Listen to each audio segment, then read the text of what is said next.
రాబోయి చందమామ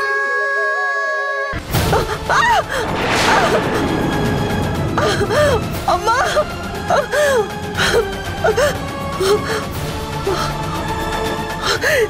భరత్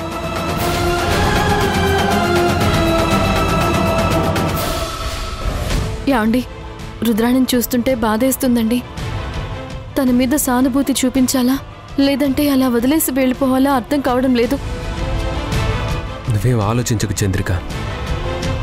మనం అతి మంచితనానికి పోయి ఇంత దూరం తెచ్చుకున్నాం. ఇప్పటి వరకు తన మీద సానుభూతి చూపించింది చాలు.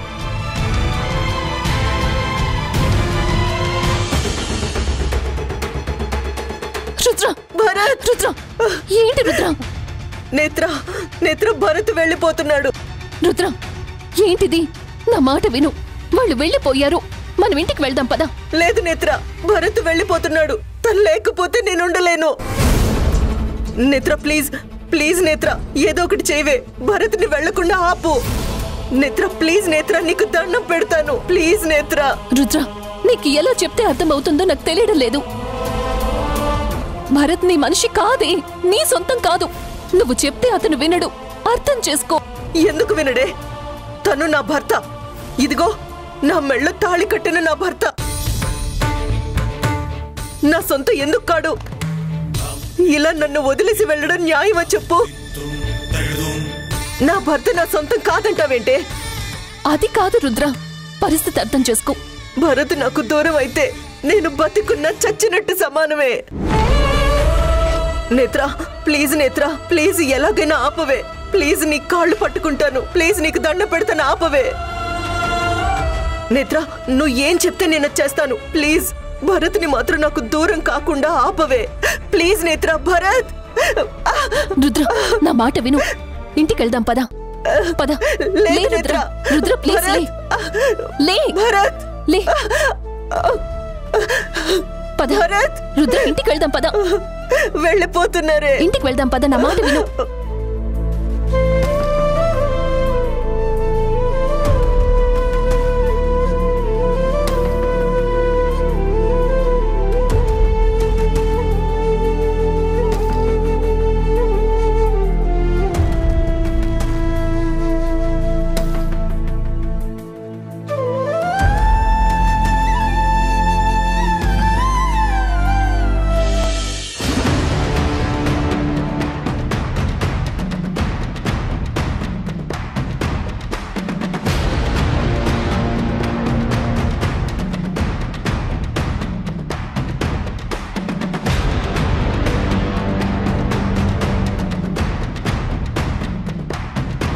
అత్తయ్య,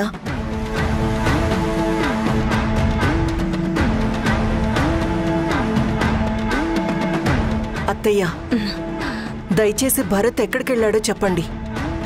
ఆయన లేకుండా నేను బతకలేనత్తయ్య. ప్లీజ్ దయచేసి ఆయన ఎక్కడికెళ్లారో ఆ వివరాలు చెప్పండి అత్తయ్య. ప్లీజ్ అత్తయ్య. ఎందుకు చెప్పాలి? అయినా వాళ్ళు ఎక్కడికి వెళ్తే నీకెందుకు? నీకు చెప్పాల్సిన అవసరం నాకు లేదు. చీపో అన్న సిగ్గు లేకుండా ఇంకా ఇక్కడే ఉన్నది కాక ఇంకా వాళ్ళు ఎక్కడికి వెళ్ళారు ఏంటి ఆ వివరాలన్నీ నీకు కావాలా? నువ్వెంత అర్చి గీ పెట్టుకున్నా సరే నేను మాత్రం భరత్ గురించి చెప్పను. అలా అనకండి అత్తయ్య. నేను బతికున్నానంటే దానికి కారణం భరత్. ఆయన ఎక్కడికెళ్లారో ఎప్పుడొస్తారో నేను తెలుసుకోవాలత్తయ్య. తెలుసుకుని ఏం చేస్తావు? అయినా వాళ్ళు ఎక్కడికి వెళ్తే నీకెందుకు? వాళ్ళిద్దరూ భార్యాభర్తలు. ఎక్కడికైనా వెళ్తారు, ఎప్పుడైనా వస్తారు. అసలు ఇక్కడికి తిరిగి రారు. నీకేంటి ప్రాబ్లం? అంత మాట అనకండి అత్తయ్య. భరత్ గారిని చూడకుండా నేను ప్రాణాలతో ఉండలేను. ఆయన దూరం అయితే నా ఊపిరి ఆగిపోతుంది అత్తయ్య. నిజంగా అదే జరిగితే ఈ ఇంటికి పట్టిన దరిద్రం వదిలిపోతుంది. అయినా పాపి చిరాయువు అని నువ్వంత తేలిగ్గా ఎందుకు పోతావు?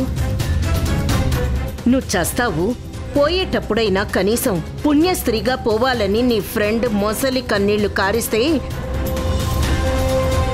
జాలిపడి వాడు తాళి కట్టిన పాపానికి నువ్వొచ్చి మొన్నెత్తిన తగలబడ్డావు. అయినా నిన్ననుకునేం లాభం? ఆ చంద్రికను అనాలి. వద్దు వద్దు అని చెప్తున్నా వినకుండా అతి మంచితనానికి పోయి ఇదిగో ఈ పరిస్థితి తీసుకొచ్చింది. ఇకనైనా వాళ్ళని ప్రశాంతంగా బ్రతకని. మరి నేనేమవ్వాలత్తయ్యా? ఆయన లేకుండా నేను బతకలేను. భరత్ని చూడకుండా నేను ఒక్క క్షణం కూడా ఉండలేను. దయచేసి వాళ్ళని వెనక్కి రమ్మని చెప్పండి అత్తయ్యా. దేనికి? వాళ్ళకి ఆ మాత్రం ప్రశాంతత కూడా లేకుండా ఏడిపించడానికా? అయ్యో అదేం లేదత్తయ్యా, నేనసలు వాళ్ళని డిస్టర్బ్ చేయను. చంద్రిక భరత్ సంతోషంగా ఉంటే అసలు నేను వాళ్ళ జోలికే వెళ్ళనత్తయ్యా.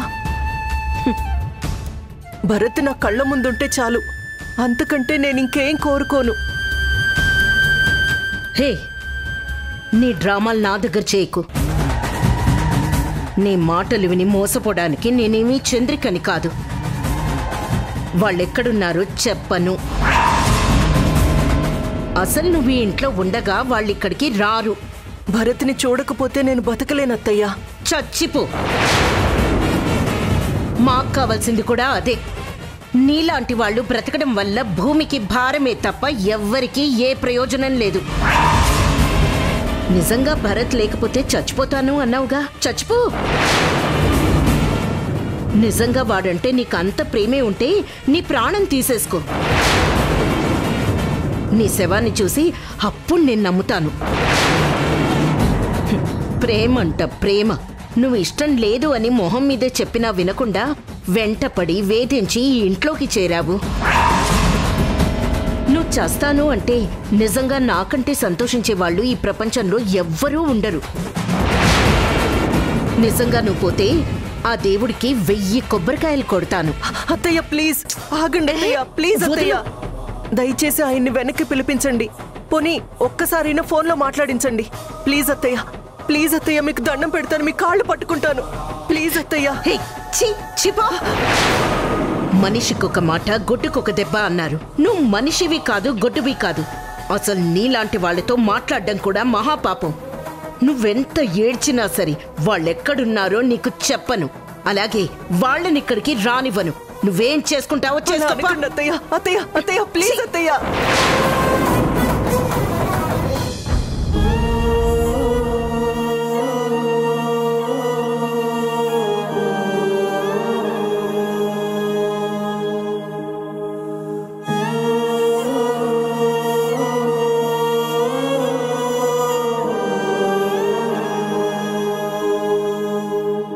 రుద్ర, ఏంటి ఇది?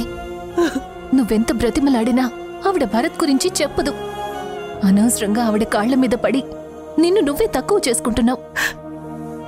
నేత్ర, నా పరిస్థితి నీకు అర్థం కావట్లేదే. భరత్ని చూడకుండా నేను ఉండలేను. కనీసం నాతో ఒక్కసారి ఫోన్లో మాట్లాడించండి అన్నాను. నేత్ర, నాకు భరత్ కావాలి నేత్ర.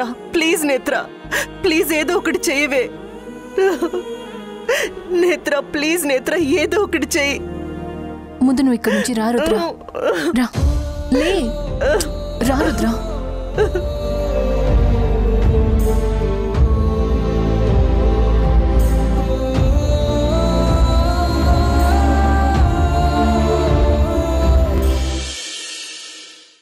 వెళ్ళిపోతోంది ప్రాణమే, కనబడుతోంది శూన్యమే, వదిలెళుతోంది గాయమే, కన్నీటి జ్ఞాపకమే, వెలివేసింది కాలమే, ఉరితీసింది ప్రేమయే, ముసిరేసింది మౌనమే, ఒంటరిగా మిగిలాని.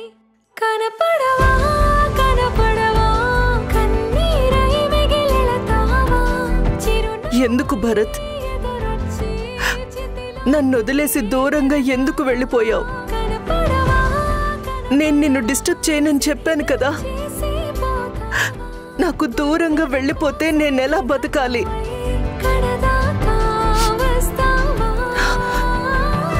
ఈ ప్రపంచంలో ఎవ్వరూ నా ప్రేమను అర్థం చేసుకోలేరు.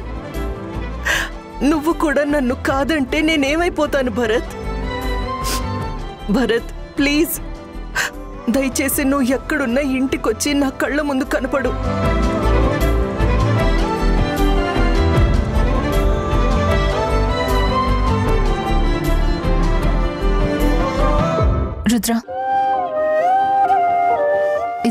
భోజనం చెయ్యి. నాకొద్దు నేత్ర, నేనేం తినను. ఏంటి రుద్ర ఇది? ఎవరి మీద అలుగుతావు? అయినా నువ్విక్కడ అలిగినా నిన్ను ఓదార్చేవాళ్ళు ఎవరున్నారు చెప్పు? నువ్వు ఏడ్చినా బాధపడినా నీ మొర ఆలకించేవాళ్ళు ఎవ్వరూ లేరు. కాబట్టి అనవసరంగా మొండితనం చేయకుండా భోజనం చెయ్యి. వద్దు నేత్ర, భరత్ని చూసేంత వరకు నేను పచ్చి మంచినీళ్ళు కూడా ముట్టుకోను. నీకేమైనా పిచ్చా?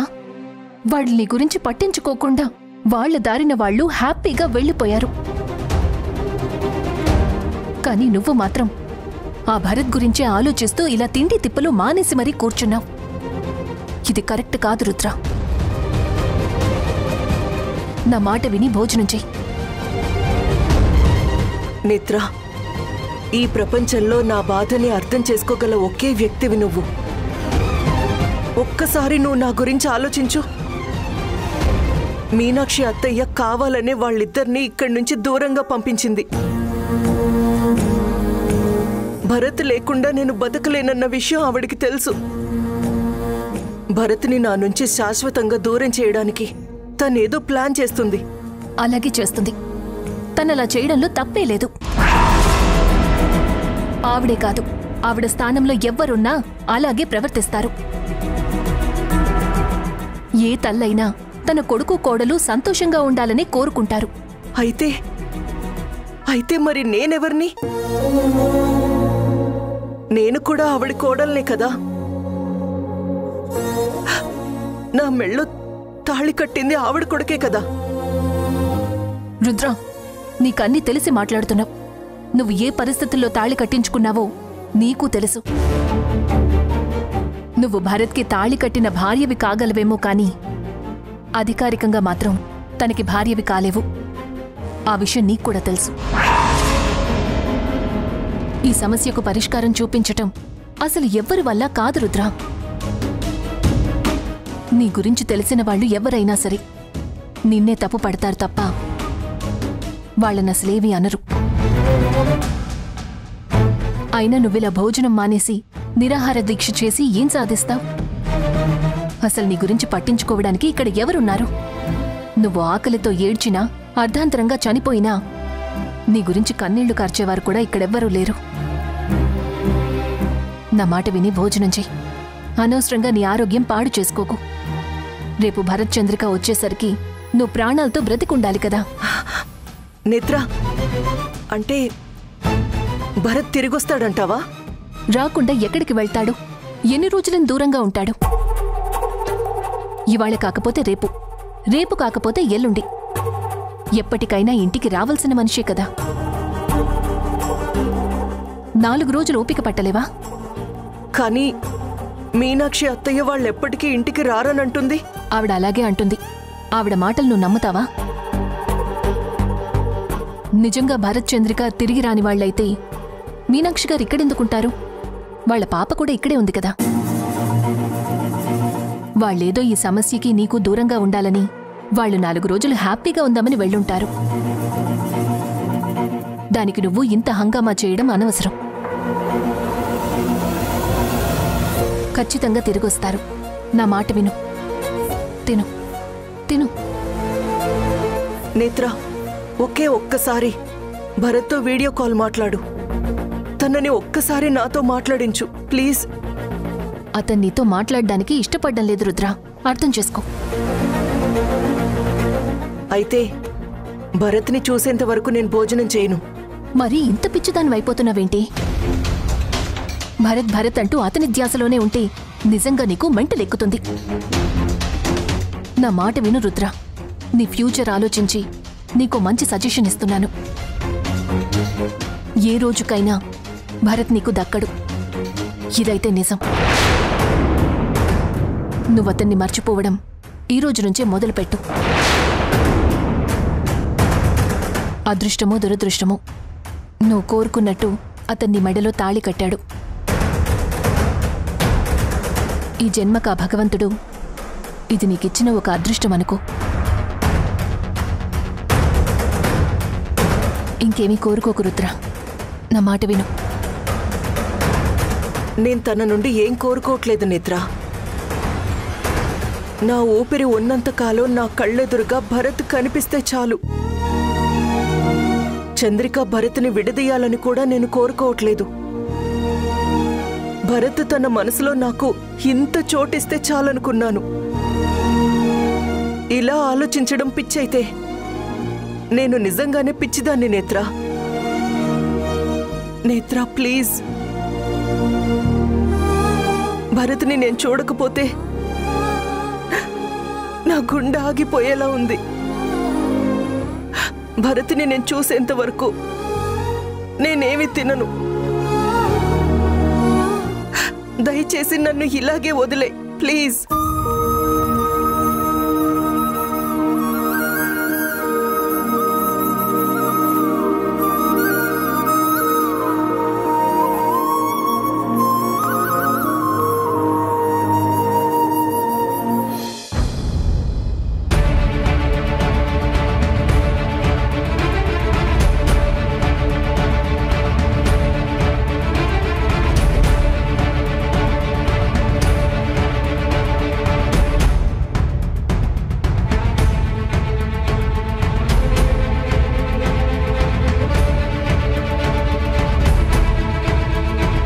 మీనాక్షి గారు, ఏంటి? ఏం కావాలి? మీతో ఒక ముఖ్యమైన విషయం మాట్లాడడానికి వచ్చాను. ఏంటది? రుద్ర భోజనం చేయనని మొండికేస్తోంది. ఇంట్లో ఉన్న మనిషి భోజనం చేయకుండా అలా బాధపడుతుంటే మీకేం అనిపించడం లేదా? నాకేమనిపించాలి? ఎందుకు అనిపించాలి? అయినా తననిక్కడెవ్వరూ తినొద్దని చెప్పలేదుగా. తను ఎందుకు భోజనం చేయడం లేదో, ఎందుకు ఏడుస్తోందో అంతా మీకు తెలుసు. అంతా తెలిసి కూడా మీకు ఏమీ తెలియనట్టు మాట్లాడుతున్నారు. ఇది కరెక్ట్ కాదు మీనాక్షి గారు.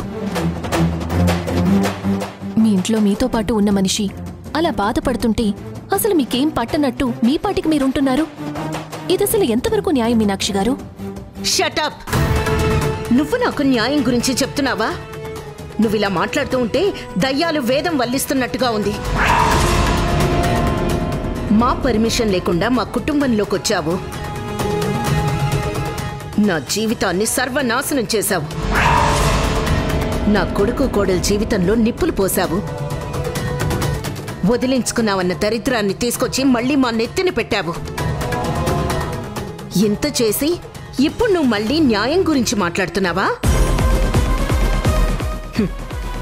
అయినా నువ్వు ఆ రుద్రాన్ని కట్టగట్టుకుని ఏ గంగలో దూకితే మాత్రం నాకేంటి? మీరు తిన్నా తినకపోయినా బతికున్నా చచ్చినా నాకు అనవసరం. నాకు మీ బాధ అర్థమవుతుందండి. మీ ప్లేస్లో ఇంకెవరున్నా ఇలాగే రియాక్ట్ అవుతారు. మీరిలా కోపడ్డంలో కూడా తప్పులేదు. నేను మిమ్మల్ని ఏమీ అనడం లేదు. ఒక్కసారి రుద్ర గురించి ఆలోచించండి. అది భరత్ని చూడకపోతే చచ్చిపోయేలా ఉంది. పచ్చి మంచినీళ్లు కూడా తాగకుండా ఏడుస్తోంది. దయచేసి ఒక్కసారి భరత్ గారితో మాట్లాడించండి. పిచ్చి పిచ్చిగా ఉందా నీకు? అది తిండి తినలేదని నేను నా కొడుకు చేత మాట్లాడించాలా? నీకు దానికి తమాషాగా ఉంది. నేను చంద్రికంత మంచిదాన్నేమీ కాదు. తన అమాయకురాలు కాబట్టి నీ మాయ మాటలు నమ్మి నీ బుట్టలో పడింది. నా దగ్గర మీ వేషాలు పనికిరావు. నువ్వు అది ఉంటారో పోతారో నాకు అనవసరం. అది ఏడిస్తే ఏడవమను, చస్తే చావమను. I don't care. నా దగ్గరకొచ్చి ఇంకోసారి ఇలాంటి మాటలు మాట్లాడితే మర్యాదగా ఉండదు.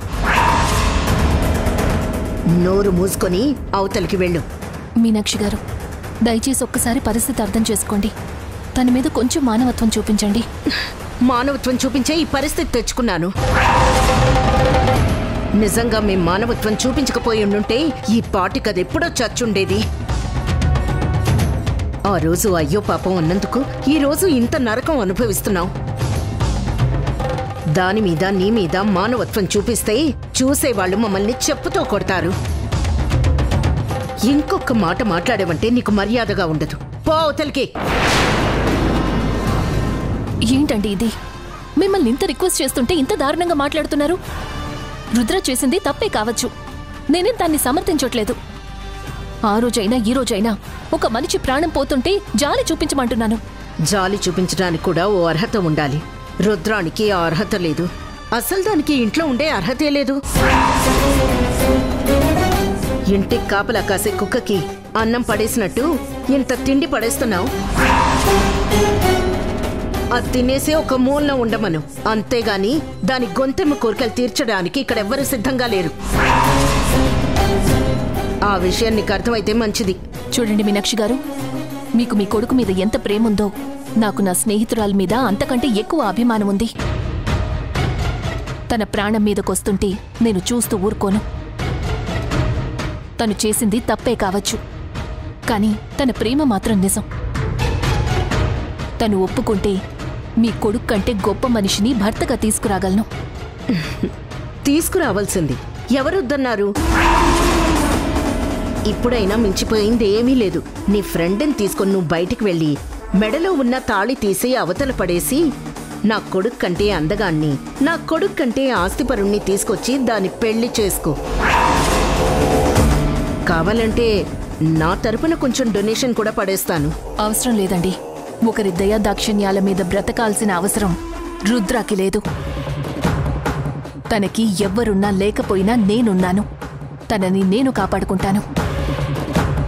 భరత్ గారిని మీరు ఎక్కడ దాచారో నేను కనుక్కుంటాను. మీరు చెప్పినా చెప్పకపోయినా భరత్ గారిని పట్టుకొని రుద్రాతో మాట్లాడించే బాధ్యత నాది. రుద్రాని ఎలా కాపాడుకోవాలో నాకు బాగా తెలుసు. ఆ భరత్ చంద్రికలు ఎక్కడున్నా పట్టుకోకపోతే నా పేరు నేత్రానే కాదు. మీరు చూస్తూ ఉండండి. మీ కళ్ళ ముందే మీ వాళ్ళు ఎక్కడున్నా వెనక్కి రప్పిస్తాను.